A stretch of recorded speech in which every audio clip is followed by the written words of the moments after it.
Today we are reviewing Dark Labs Herolean. So, I used this one almost a week ago now. I'm just getting around the review. Um, whew. Uh, it could be good, but I think it's too much himbine. There's just, I don't want to, I'm going to go in order on the, through the ingredients, but the too much himbine kills it. And I don't know why. Maybe some people like that. They like that anxiety feeling, so they think it's working. Without that, it would have been really nice. And I knew better too. I was not going to take a full scoop. I wasn't going to take half a scoop. But I was dragging that day, so what I did was I mixed up a scoop. And we'll do the flavor first. Green apple. It wasn't bad. Not something. It wasn't delicious, but like it went down easy enough. So I mixed up the full serving, and I sipped about half of it. And I waited for a while. I was just chilling, trying to get energy to work out. It was burnt out from all the workouts and all the cardio and everything going on, the dieting. So then I drank another quarter. So now I'm 3/4 in. So I felt it coming on, but nothing crazy. So I got ready to go to the gym. Well, my gym's in my basement, but I got in there, wrote down my program, make sure I had everything right, my weights from last week and everything. And so I started the workout. And was moving good. Had a light, cold sweat feeling, the yohimbine. Not too bad, though. I was moving quick through the workout. Workout was going very well. But then towards the 3/4 in, when I was resting in between sets, I was feeling the yohimbine. Feeling that like just the weird feeling you get from it. But again, not super awful. Oh, I forgot to mention. I mean, again, this is on me. So I told you I drank 3/4 of it. I had a quarter left, and I mixed that in with my electrolytes. And I think I had aminos that day. Did I have aminos? Maybe just electrolytes. But and I sipped that throughout the workout. So I was getting that heavy dose of yohimbine that I really didn't need. But at that point, I guess I was just willing to see what a full serving did. And again, I took it too late, too. By the time I was working out, it was too late. I didn't have work the next day, so it wasn't the end of the world. But anyway, I got through the workout, and it was good. Then I went right into making dinner and all that. And that's when the weirdness started hitting even more, because I guess even just eating, it should calm down the yohimbine, but seems to give me a weird reaction sometimes. It's like your blood sugar like plummets, I guess, and then you spike it back up, and I don't know. But I was up all night. I didn't think I fell asleep till like 5 or 6 in the morning, and that was after taking melatonin and stuff, drinking a ton of water. And it was just that long, weird feeling that you didn't need. Like it could have been, well, again, that's a great thing, I guess. If you take less of a dose, you could get some benefits from it without dealing with that. But at the same time, then you're cutting down on the other ingredients. So we'll get to that. But if you're going to use half or even a quarter, I'd recommend maybe a quarter before fasted cardio. This tub will last a long time. But we'll start at the top with the ingredients. L-carnitine, L-tartrate. I'm a big fan of carnitine, and I like that version. That seems to be the one that helps best with the fat metabolism. And at 2,000 milligrams, that's on the top end of what they recommend. Then they have olive leaf extract, 40% standardization, 300 milligrams. Moderately dosed, you'll see things at 250 to 500. It's in there for glucose support, mild blood pressure, and it's supposed to help with fat loss. It's nice that it's in there. Not a major driver. Caffeine at 300. For those of us using Dark Lab products, that's, that's nothing. Good dose of caffeine. Then we have green coffee bean extract, 150 milligrams. That's on the low end. That's good for glucose modulation and a small thermic effect. You'll see it dosed usually 300 to 600 milligrams. Doesn't hurt. Could be higher. But again, in a pre-workout too, like you could take that in between. You could take that before carb meals. So I just think of it as an add-on. Now we have our area Geranus extract at 250 milligrams. That is a nice dose for mood elevation, dopamine, stimulant-like effect. You'll see 150 to 300 milligrams is typical. So that's a really good dose. Then we have our DMHA at 200 milligrams, high end, because you'll see things at 50 to 200. So that is our strong stimulant, focus, appetite suppression. So that's another thing I got to say. The appetite suppression was good. But at the same time, again, it's just me, or it could be a lot of people. The yohimbine just makes me feel so weird, because even with that suppressing appetite, it's like my body wants to eat, but it doesn't. It doesn't even want to drink water at some point, because it just, even though it needs it, I don't know. I do not like yohimbine. In small doses, I can take it, like real alpha yohimbine, done right, 1.5 milligrams. That can give you what you're looking for, and it could be clean. Okay, so our next ingredient, DMAA at 100 milligrams. That's very high, because you'll see it at 20 to 50 in a lot of things.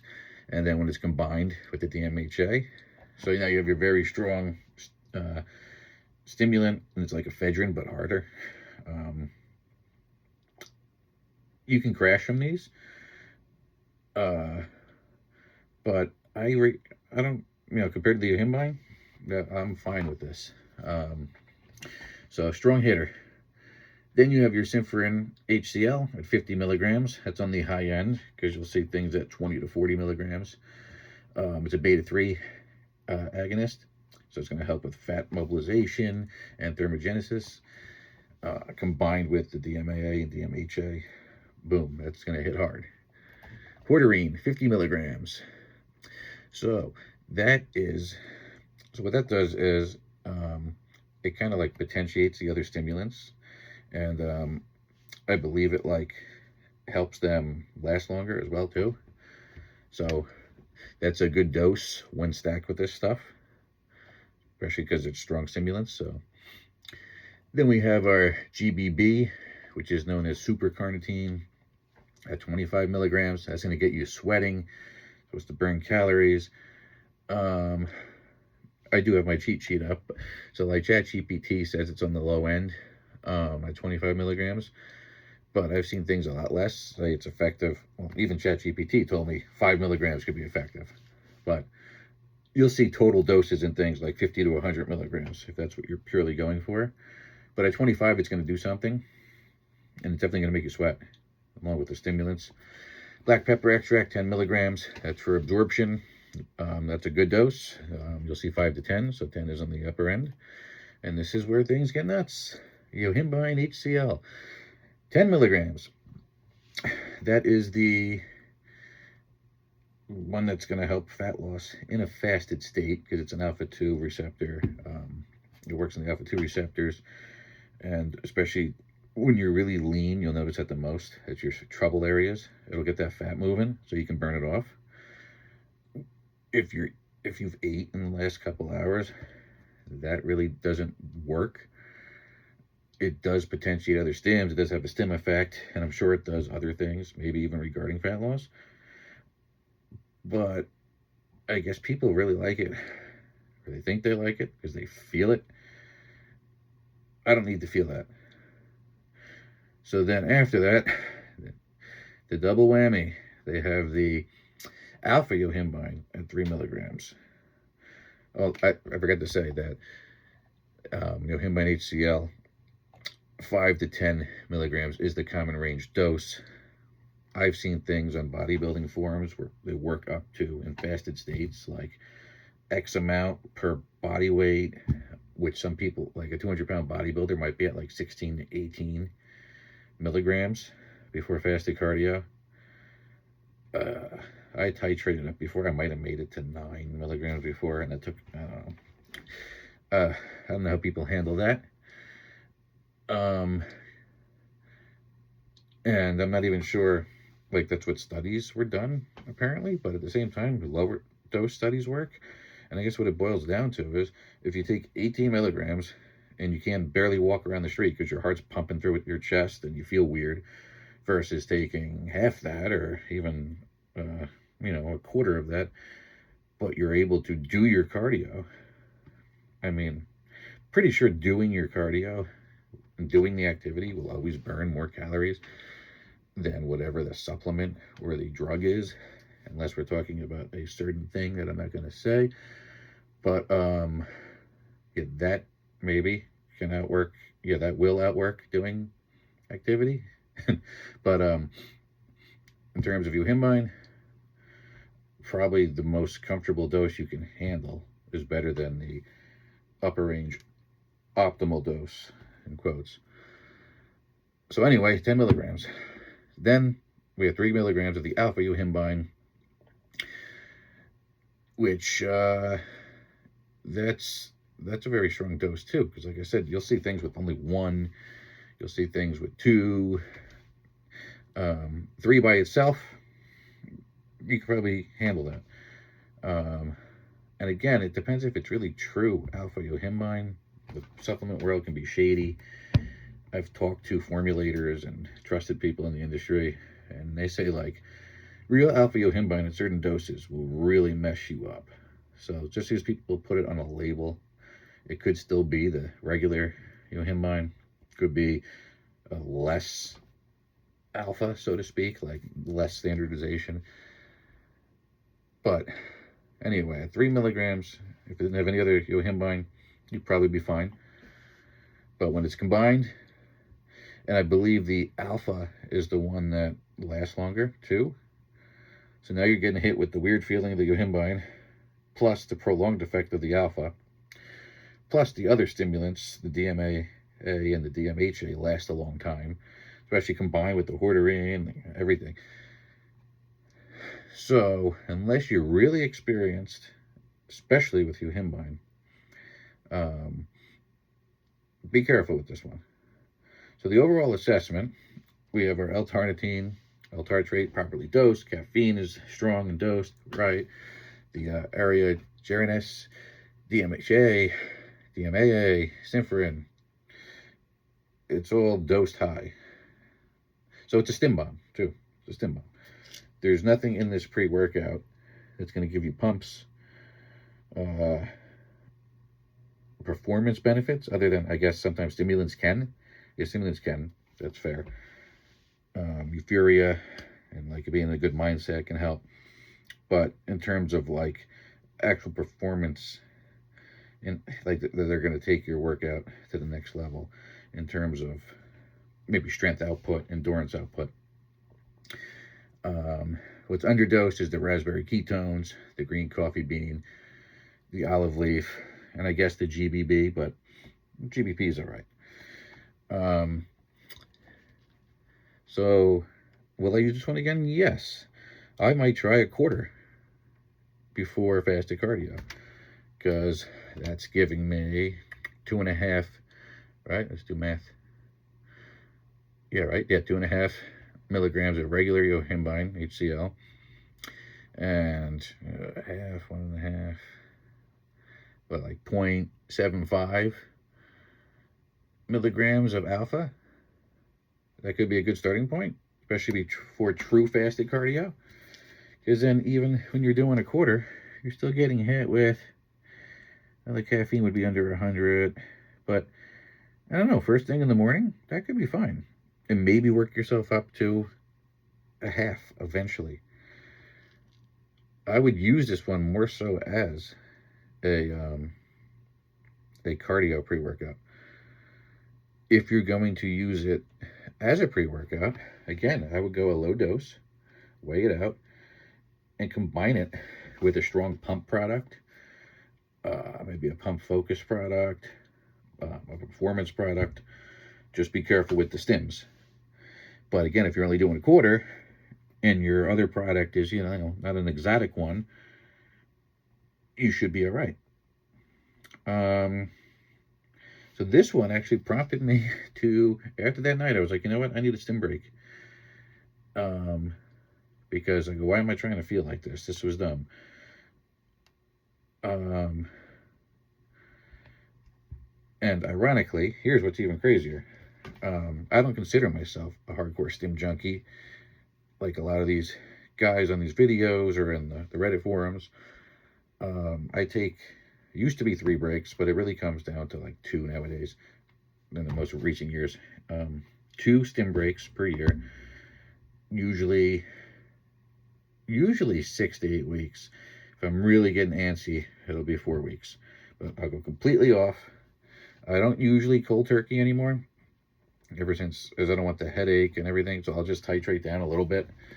Or sometimes I end up going cold turkey in a weird way, because like, say I got a cold, so like I ended up sleeping that whole day and I missed my doses and I felt the headache on the end of my cold. It's like, all right, well now I'll suffer a little bit more, and boom, just go right into it, save some time. And then when I come back, it's like a cup of coffee hits great. You get buzzed off a cup of coffee. And as long as you don't get crazy and push it right away, you can really milk that and enjoy it. But me saying that is because right now my stim tolerance is at an all-time high. Well, it was. I took a few days off, but I was peaking. I was on stims for a long time, been dieting. Normally I'll just use I'll start off, like I said, with I'll do a coffee, and then eventually, well, that's because I like coffee. But I used to really be hardcore and only have my stims pre-workout. Save it for my pre-workout. But now, like I said, I'll take a break. I might just have a coffee and use a pump pre-workout, or a non-stim. And then it might just be a coffee in the morning and a regular pre-workout. Nothing too crazy. Start the caffeine low. Build it up. Other stims start coming in. But like I said, I was on a long run, dieting and everything, cutting weight, doing fasted cardio for months on end. And I was using fat burners in the morning. And I got to the point where I was stacking 2 different ones, and I was fine. The one had 1.5 milligrams of alpha-yohimbine in it. And sometimes, actually a lot of the times, I added another 3 milligrams of alpha-yohimbine. So I was actually pretty up there on the yohimbine. Caffeine was probably, for the total for the day, 600 to 1,000 milligrams for a while. So that's why this thing hitting the way it did, making me feel so weird when I was already up here with the stims. If your tolerance is low when you go into this, you're going to have a bad time. Because I didn't have a good time. And having said that, I'm not going to totally crap on the product. It has its purpose. Just, again, it could be the other stuff involved too, but I'm saying respect to yohimbine, start low. And this is one of my longer reviews, but just wanted to give you the details. And like I said, I will use it again. It's a short stim break. I don't want to be off stims for the summer just because it's fun. I like going, getting iced coffee, having a midday energy drink, having the pre's, whatever. But I'm doing for at least a week. And I actually tried 2 really good non-stim pre-workouts, which I will review. But as for that, that's it for this one. Try it at your own risk. Be careful. And I'll see you in the next video.